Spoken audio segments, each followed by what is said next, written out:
जय हिंद दोस्तों।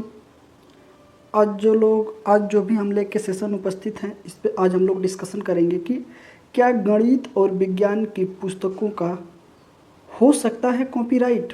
जैसे कि आप अपने स्क्रीन पे देख रहे होंगे, आज का हमारा सेशन यही है। बिल्कुल आपने सही सुना कि क्या गणित और विज्ञान की जो पुस्तकें हैं उसका कॉपीराइट हो सकता है। ऐसा मैटर आया था, ठीक है। उस पर क्या रिपोर्ट है, क्या न्यायालय ने अपना जो है कि जजमेंट आया है, तो ये सारी चीज़ें हम लोग इस वीडियो में डिस्कशन करेंगे, ठीक है। पूरे मैटर को इसमें देखेंगे, ठीक है, जैसे कि आप अपने स्क्रीन पे देख रहे होंगे। तो चलिए ज़्यादा देर टाइम ना बर्बाद करते हुए हम लोग सीधे आते हैं अपने वीडियो पे। और आज का जो सेशन स्टार्ट करने से पहले एक प्यारा सा जो कोटेशन है, ठीक है। कोटेशन है कि मोहब्बत की कश्ती में सोच समझकर सवार होना मेरे दोस्त। मोहब्बत की कश्ती में सोच समझकर सवार होना मेरे दोस्त। जब ये चलती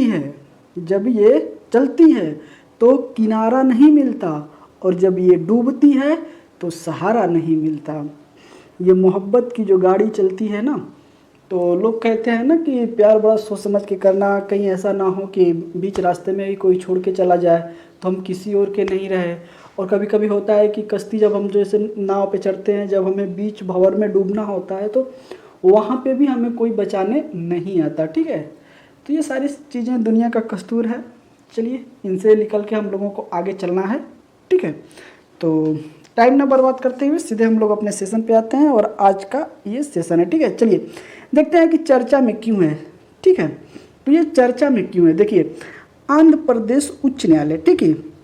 आंध्र प्रदेश उच्च न्यायालय ने एक निर्णय में प्रस्तुत किया कि गणितीय समीकरणों और विज्ञान विषयों से संबंधित पाठ्यपुस्तकें कॉपीराइट कानून के तहत शामिल नहीं है, ठीक।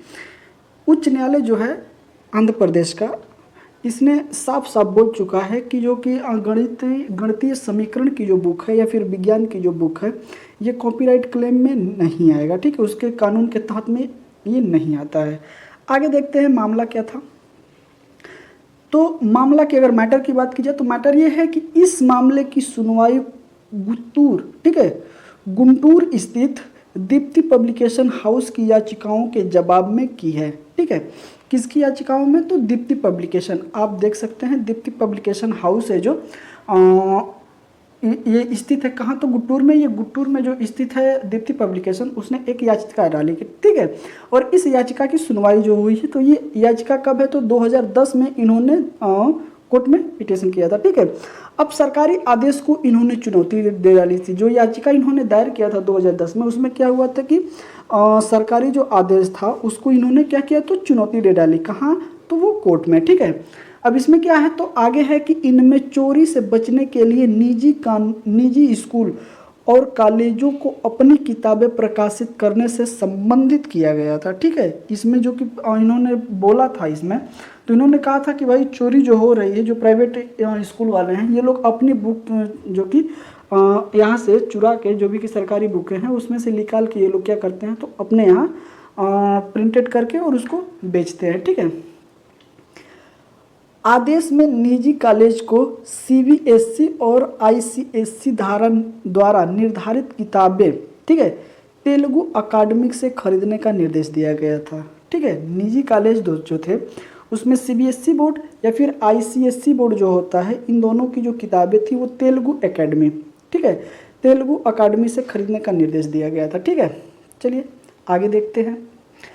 आगे है कि याचिका में वर्ष 2011 में अपने खिलाफ दर्ज एक आपराधिक मामले को रद्द करने की भी मांग की गई थी, ठीक है।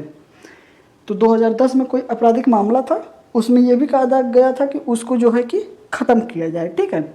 आगे है कि इसके मालिक, ठीक है, सीता महालक्ष्मी के खिलाफ कॉपीराइट अधिनियम 1957 की धारा 63 और 64 के तहत उल्लंघन का मामला दर्ज किया गया था, ठीक है। जो इसके मालिक हैं, जो इसके मालिक हैं, उनका नाम है सीता महालक्ष्मी, ठीक है। उनके खिलाफ क्या है, तो कॉपीराइट अधिनियम 1957 की जो धारा है 63 और 64 के तहत उल्लंघन का मामला दर्ज किया गया था। अब उसमें बोला गया है कि उनकी पुस्तकों से तैयारी में मदद करने के लिए अभ्यास और वस्तुनिष्ठ प्रश्न हैं, ठीक है। जो इनकी किताबें हैं, जो इनकी पुस्तकें हैं, उसमें दो चीज़ें, एक तो अभ्यास का करने के लिए प्रश्न है जो कि काफ़ी इम्पोर्टेंट है, और वस्तुनिष्ठ प्रश्न जो है इसमें दिया गया था, ठीक है। अब ये पुस्तकें CBSE और ICSE पाठ्यक्रम पर आधारित है, तो हर कोई निकालता है अपनी अपनी बुक है। तो भाई हमारा ये है कि ICSE बोर्ड है, UP बोर्ड है, या फिर राजस्थान बोर्ड है, बिहार बोर्ड है, केरला बोर्ड है, पंजाब बोर्ड है, या हर चीज़ का अलग अलग बोर्ड होता है, वहाँ की अपनी जो भी होता है पाठ्यक्रम, तो सब लोग निकालते हैं, ऐसी कोई उसमें बात नहीं है, ठीक है। अब आइए न्यायिक निर्णय की क्या बात हुआ उसकी हम लोग चर्चा कर लेते हैं, ठीक है। तो इसमें है कि इस मामले की सुनवाई पर न्यायमूर्ति वी सुजाता की एकल न्यायाधीश पीठ द्वारा की गई थी। जो सुनवाई हो रही थी तो उसमें कौन सुन रहे थे, तो न्यायमूर्ति वी सुजाता जी इसमें जो है कि इनके द्वारा सुना जा रहा था, ठीक है। प्रकाशन की सभी गतिविधियां अधिनियम की धारा 52 के उचित उपयोग सिद्धांत में शामिल है, ठीक है। आगे बोला गया है कि गणित और विज्ञान विषयों से संबंधित पाठ्य पुस्तकें कॉपीराइट कानून के तहत शामिल नहीं हैं, ठीक है। अब जो गणित और विज्ञान की पुस्तकें हैं वो कॉपीराइट कानून के तहत शामिल नहीं है, क्योंकि इनकी सामग्री प्राकृतिक में गैर साहित्यिक धारा 13 में शामिल नहीं होती है, ठीक है। अब जैसे मान लीजिए कोई समीकरण ही है, जैसे मान लीजिए कोई हम समीकरण लिख रहे हैं, जैसे x² प्लस 10x प्लस 25, ठीक है। अगर हम ये समीकरण दे रहे हैं तो जरूरी थोड़ी है कि ये समीकरण कोई इसमें से एक आध अंक अगर कोई भी अगर इसमें से चर या अचर चीज को अगर कोई इसमें से बदल देता है तो वो अलग हो जाएगा फल भी, लेकिन नियम तो वही है ना, तो जरूरी थोड़ी है कि जो आप दिए हैं वही सब कुछ देंगे। तो इसीलिए इस धारा से जो किताबें हैं इस धारा के अंदर नहीं रखा गया है, ठीक है। चलिए आगे बोला गया है कि राज्य सरकार को पुस्तकों के प्रकाशन की वैध व्यावसायिक गतिविधि में हस्तक्षेप न करने का निर्देश दिया गया, ठीक है। राज्य सरकार को भी ये निर्देश दिया गया था, कौन दिया था, तो न्यायमूर्ति वी सुजाता की एकल पीठ ने, ठीक है। चलिए आगे देखते हैं। आगे है कि प्रकाशन के मालिक के खिलाफ एक आपराधिक मामला भी रद्द किया गया, ठीक है। क्या है कि कार्यधारा 52A के तहत, ठीक है, 52(1)(a) और 52(a), ठीक है, 52(1)(h) के तहत अपवाद है, ठीक है। कॉपीराइट के लिए कार्यों का मौलिक होना आवश्यक है, साहित्यिक, कलात्मक, नाटकीय और संगीतमय कृति का, ठीक है। आगे बोला गया है कि भारत में कॉपीराइट क्लेम जो होता है इसके बारे में हम लोग बात कर लेते हैं, क्योंकि ये बेहद जरूरी है, ठीक है। इसमें बोला गया है कि यह एक कानूनी अधिकार है जो साहित्य, कला, संगीत, फिल्म आदि के मूल कार्यों की नकल से रक्षा करता है। जैसे मान लीजिए ये जो चीज़ें हैं ना, आप साहित्य लिख रहे हैं या फिर आपके द्वारा कोई कला बनाया जा रहा है या फिर कोई कला प्रस्तुत किया जा रहा है, कोई आपकी संगीत हुई, आपके द्वारा फिल्म हुआ, तो उससे रक्षा करने के लिए ये कॉपीराइट अधिनियम लाया गया था। क्योंकि ये जो होता है ना, ये सारी चीज़ें जो होता है इसमें आप जो भी चीज़ करेंगे ये आपकी दिमाग की उपज होगी, न कि किसी का इसमें सहयोग होगा, ठीक है। आपने जो सोचा वो आपने किया, तो ये आपके दिमाग की उपज है, इसलिए इस पर आपको कुछ बेनिफिट मिलना चाहिए। इसीलिए इस पर लगभग 50 वर्षों के लिए जो कि कॉपीराइट का क्लेम, जैसे मान लीजिए आपने कोई आविष्कार किया, ठीक है, तो उस चीज़ पे आपने क्लेम कर दिया तो वो आप ही के रहेगा 50 साल तक। 50 साल तक अगर वैसा चीज़ अगर कोई और बनाता है तो वो जुर्माना भरेगा, ठीक है। और उस पर जितना प्रॉफिट आएगा ना, उसका जितना आप चाहेंगे उतना हिस्सा आप ले लेंगे बैठे बैठे, ठीक है। तो ये होता है कॉपीराइट क्लेम का, ठीक है। पूरा पैसा जो मुनाफा में आएगा वो पूरा पैसा कौन लेगा, तो वो पूरा पैसा वो लेगा इंसान जो सबसे पहले उस प्रोडक्ट को या फिर जो भी चीज़ें हैं उसको बनाया था, उसका निर्माण किया था, ठीक है। चलिए आगे है कि यह स्वचालित है, इसके लिए किसी औपचारिकता की आवश्यकता नहीं है, ठीक है। इसे कॉपीराइट अधिनियम 1957 द्वारा विनियमित किया गया जाता है।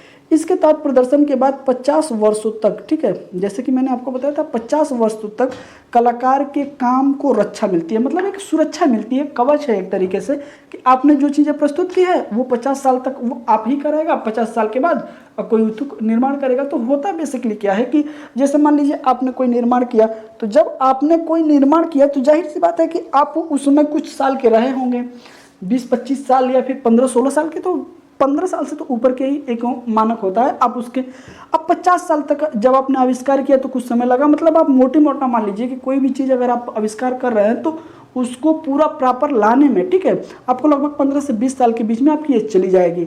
ऊपर से आपको 50 साल का जो वेटेज मिल गया कि 50 साल तक ये चीज़ें हमारी ही रहेंगी, ठीक है।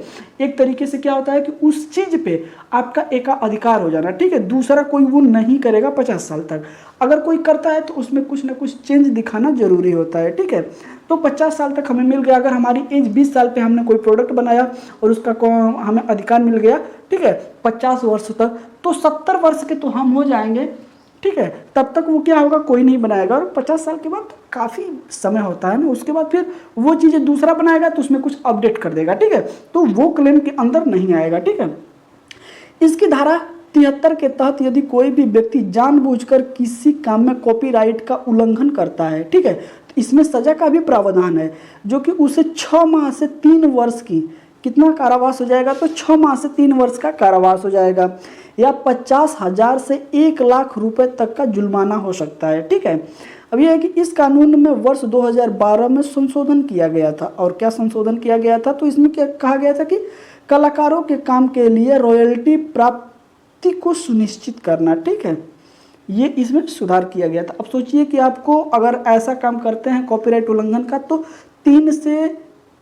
3 माह से 3 वर्ष तक का कारावास हो सकता है, 50,000 से 1 लाख रुपए जो भी आप उस पर इनकम, जैसे मान लीजिए कोई कॉपीराइट क्लेम होता है तो आपने उस पर कितना प्रॉफिट पाया है, ठीक है, उसी हिसाब से आपको जुर्माना लगेगा, ठीक है। चलिए, आज का सेशन यही खत्म होता है और हम लोग आ गए हैं अब अगले संभावित क्वेश्चन की तरफ। और आज का हमारा संभावित क्वेश्चन यह है कि कॉपीराइट के संबंध में निम्नलिखित में से कौन सा कथन सही नहीं है, ठीक है। आप इसको जरूर अंडरलाइन कर लीजिएगा क्योंकि ये बहुत गलत हो जाता है बहुत जगहों पे, ठीक है। तो हमारा ऑप्शन नंबर ए कह रहा है कि कॉपीराइट अलायंस और गैर लाभकारी अंतर्राष्ट्रीय संगठन है। कॉपीराइट अलायंस एक गैर लाभकारी अंतर्राष्ट्रीय संगठन है। बी कह रहा है कि कॉपीराइट में उचित उपयोग का एक सकारात्मक बचाव है। सी कह रहा है कि इसके तहत प्रदर्शन के बाद 100 वर्षों तक कलाकार के काम को रक्षा मिलती है, ठीक है। डी कह रहा है कि भारत में इसे कॉपीराइट अधिनियम 1957 द्वारा विनियमित किया जाता है, ठीक है। तो इसका आंसर जो है कि आप हमें कमेंट करके ज़रूर बताइएगा कि इसका आंसर क्या हो सकता है, ठीक है। और मिलते हैं फिर आपसे हम नेक्स्ट वीडियो में, तब तक के लिए जय हिंद।